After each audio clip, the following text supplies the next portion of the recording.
Welcome back. Leaders in Texas claiming the Lone Star State is being, quote, invaded, have a brand new Exhibit A.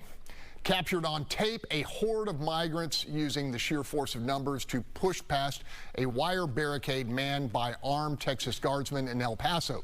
While most of the migrants were captured, many may ultimately succeed in staying here after being processed by the Border Patrol. The incident in El Paso capped a week in which the controversial Texas anti-illegal immigration law, known as SB 4, ping-pong between the Fifth Circuit and the Supreme Court in head-snapping, off-again, on-again, off-again fashion.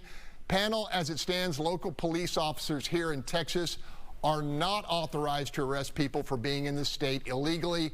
But that could change, huh, Holly? Oh, yes, it could change, and we've seen that ping-pong with the SB 4 and whether or not the state of Texas can actually act in this case. But, you know, I think the key is the Biden administration has really lost credibility on the border issue. Even the government's numbers suggest that at least 8 million people have crossed illegally and may be still in the country. The other thing about this particular video, it's so troubling. You see them actually, you know, punching and fighting with the guards there. And, yes, they're apprehended, but then what happens to them? Are they being now released into the country under some sort of asylum claim that may or may not be adjudicated?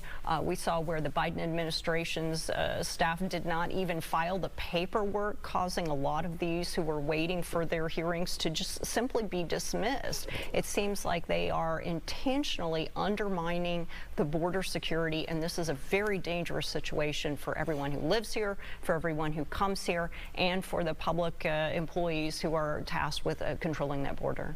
Delivering incredible value added to this program is Chow Win, who's actually experienced the immigrant, arrival process, transition. Give us your thoughts as you see something like this. Well, listen, that really casts a negative image, and what I see is the desperation of immigrants coming over here. And you know, we can cast our aspersions to the Biden administration, but I really look at Congress. I mean, they have a 12% approval rating right now, the lowest ever in any congressional legislature, right?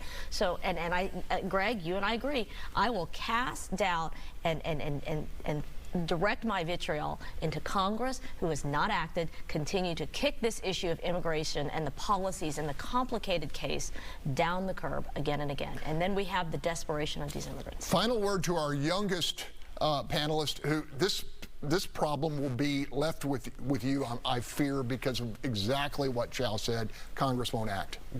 Don't get me started on Congress. But yeah, I mean, you look at this, and if anybody watches this show knows that I don't usually talk like this, but I don't know how we can really survive another 4 years of that. And I don't mean the country, but I mean the cost of staffing the national and state guards at the border to continue to stop this, the cost for the local communities and putting their police at the borders and extra policing around their communities in these border communities. I don't know how we continue for another 4 years of that. And then even for the people who aren't living at the border, I'm hearing anecdotally from people up north that they're concerned about it just simply because they're seeing different services and extended services being used up there. So I just don't know how we continue for another 4 years with this. Okay, I gotta go.